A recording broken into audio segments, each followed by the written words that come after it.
제가 일반 자물쇠는 이렇게 업으로 하시는 분한테 이렇게 열어달라면 다 열리죠. 그럼 밤에 이렇게 들어왔을 때, 만약 그런 분들이 여러분들이 이렇게 기술 익힌 분들이 이렇게 들어와가지고 이렇게 했을 때 가족조차도 목숨을 위협을 당하게 됩니다. 혼자 사는 여성들이 이럴 때 큰 피해를 당하게 되는데요. 그래서 이거 외에는 제가 믿지 않는데요. 현관문에 대해서 아래나 위에다 이렇게 하거나 창문에다가도 창문은 다른 것도 다 열려요. 힘으로 이렇게 밀면. 근데 이거 방식, 물론 다른 것도 있긴 하는데 이 방식에다가 열쇠 방식, 열쇠를 클릭을 해서 이게 잘 안 움직여지도록 이렇게 하면 이것도 좀 더 완전할 것 같은데요. 얘는 아니면 이게 오도로시를 한 개짜리 말고 두 개 이렇게 해서 클릭을 해서 두 개짜리 하면 훨씬 더 좋을 것 같은데요. 그렇게 되면 좀 더 견고할 것 같아요. 두 개나 세 개 하시면 제 기술이 되겠습니다. 이거 됐다가 이렇게 해서 열쇠로 끌었다 잘랐다 해서 한번 이렇게 잠그면 열쇠 열지 않으면 이게 열리지 않는 이런 것도 창문에다가도 이렇게 좀 이걸 설치를 하고 현관문이라든지 설치를 하는데 하시면 제 기술이 되겠습니다. 때로는 뭐 이렇게 유리창을 깨고 그래서 이렇게 또 그래서 좀 업으로 하시는 분들이 또 이거를 이렇게 건드려서 한다 그러더라고요. 그래서 유리창이 있는 이런 부분들에 대해서는 좀 찝찝한 부분인데요.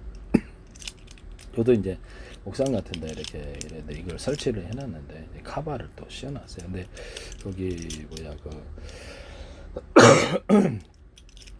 이거를 열쇠 방식으로 열쇠를 잠궜다 열었다 그래서 열 수 없도록 하는 장치를 만들어 놓고 경보기도 이렇게 다 설치를 해가지고 창문 너머에서 작동하는 것을 경보기를 이런 게 작동해서 카메라 인식이 있으면 더 좋겠죠. 경보기를 이 경보기가 내 스마트폰에 연동을 해가지고 삐삐삐삐 이렇게 동작을 침입 감지를 알려주면 좋은데 그런 기능을 주시면 되겠습니다. 이 CCTV에도 경보 기능을 줘가지고 군부대 감시할 때도 일반 카메라 플러스 열화상 카메라에서 전파로서 이게 감시해서 해당되는 곳을 지역을 가로세로 높이로 좌표 시야 방식으로 알려준다 그랬죠. 일반 카메라를 보는 것보다 휴전선 같은 데 설치하면 좋겠죠. 드론 같은 데 장착을 해서 경보를 사람 숨어 있으면 찾아내고 카메라는 한계가 있거든요. 그래서 열화상 카메라는 밤에 쓰고 그것도 이제 초음파라든지 다른 박지간 이렇게 초음파 써갖고 산물을 분별하듯이 다른 전파로 열화상 카메라를 보강을 해가지고 화면에 표시해주는 이런 것도 만드시면 되겠습니다. 또는 적외선을 추가로 쏘거나 마이크로웨이브 전파나 다른 전파를 쏴서 체열을 높여서 이렇게 하는 방법도 파악하는 방법도 있을 수도 있다. 그래서 좀 더 높여서 뚜렷하게 하시면 제 기술이 되겠어요. 그래서 이런 것을 경보기를 둬가지고 이것이 나한테만 조용히 스마트폰으로 울리게끔 그렇게 하셔도 이게 이렇게 조용히 이렇게 112 신고하면 되잖아요. 그런 방식도 있을 수 있다. 지금은 이게 삐삐삐삐 무기는데 그것을 신호를 죽이고 나한테만 연락이 오게 하는 이런 것도 있을 수도 있다. 하시면 제 기술이 되겠습니다. 카메라 인식으로 해가지고 해당되는 장상을 보여줄 수도 있어요. 나한테. 그래서 스마트폰, 인터넷망이나 자체 통신망으로 그렇게 할 수 있습니다. 하시면 제 기술이 되겠습니다. 연동되는 스마트폰이라든지 다른 연동되는 기기에 그것을 가능케 합니다.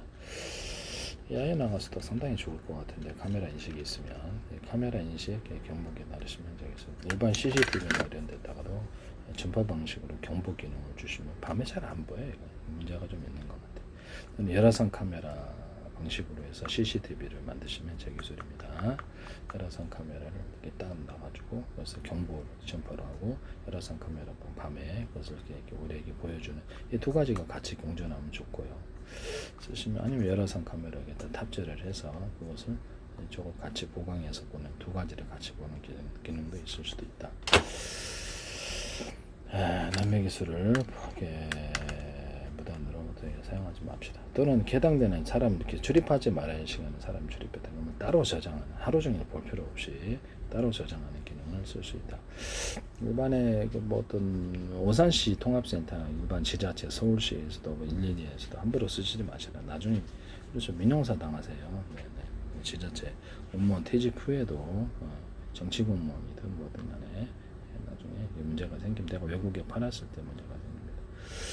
CCTV를 가로 세로 높이로 좌표와 숫자 방식으로 해서 입체이 아니냐 이들에서 사람을 각각 눈, 코, 입 우리가 사람을 각각 다르게 틀리게 보잖아요. 입체로서 사물도 이것도 사물이고 이것도 사물이 입체를 이거 뭐 하는 놈이고 뭐 하는 기능인가 어떤 이렇게 편의점, 대형마트 이런 물류센터에서도 물건의 종류를 각각 인식하고 각각 대응하는 프로그램을 짜시면 제 기술이 되겠습니다. 그때 이 카메라로 입체이 아니냐 이것을 가로 세로 사람 눈, 코, 입 저 사람 이렇게 생겼지 저렇게 이렇게 이런 식으로 한다는 거죠. 체중열하고 옷을 바꿔 입어도 그래서 야마하 오토바이에서 주인 인식 기능을 주시던데 이런 입체이 아니냐 가로 세로 높이로 좌표와 숫자 방식으로 하시면 되겠습니다. 이 카메라나 모든 디스플레이 장치 망원경, 현미경은 입체이 아니냐 의료 영상 장비도 이렇게 쓴다는 것을 말씀을 드립니다.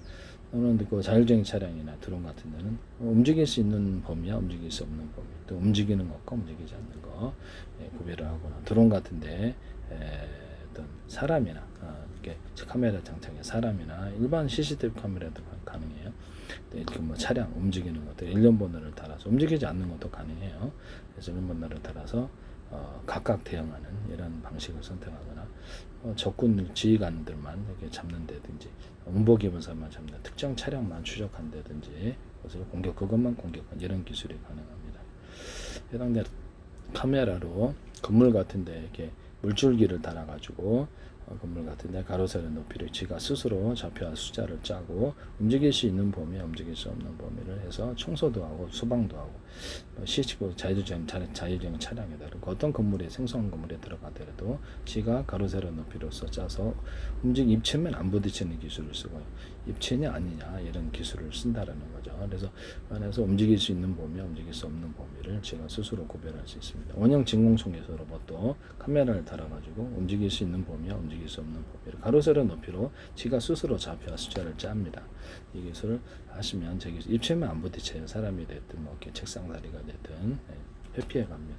앞으로 로봇 기술에서도 이 기술을 입체이 아니냐 또는 회피해 가는 기술을 입체면 각각 대응할 수 있어요. 사물에 따라서 할머니, 할아버지, 어린아이, 유모차 이런 것들에 각각 대응하고 CCTV 같은 모든 카메라로 사람이래 차량의 크기를 데이터 학습을 통해서 이렇게 파악하고 카메라 인식으로 모든 거리를 인식을 합니다. 이게 그 데이터 학습하니까 정확하겠죠. 쓸데없이 다른 센서를 달 필요가 없다. 현대 라이다 방식으로 저는 그 생각입니다.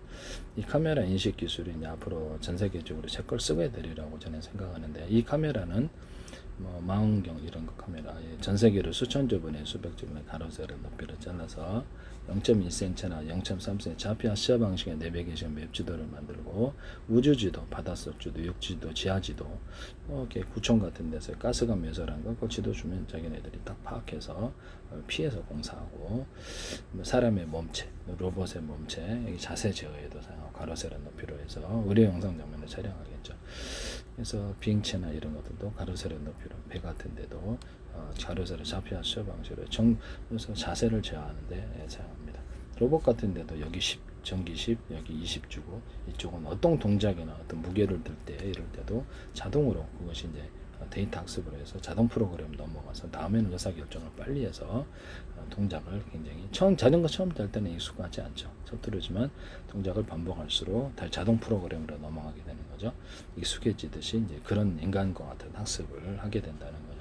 그렇게 해서 정기적인 활동, 정기적인 힘을 배분하는 이런 여기 10, 여기 40, 여기 10 이렇게 그 동작마다 또는 자세마다 무게를 들 때마다 틀린 이런 기술을 쓰시면 제 기술이 되겠어요. 네. 삼성도 그렇고 어디든 네이버도 이렇게 LG도 그렇고 어떤 테슬라도 그렇고 전 세계 쓰시면 안 됩니다. 로봇 기술에서 이 기술을 사용하시면 제 기술이다.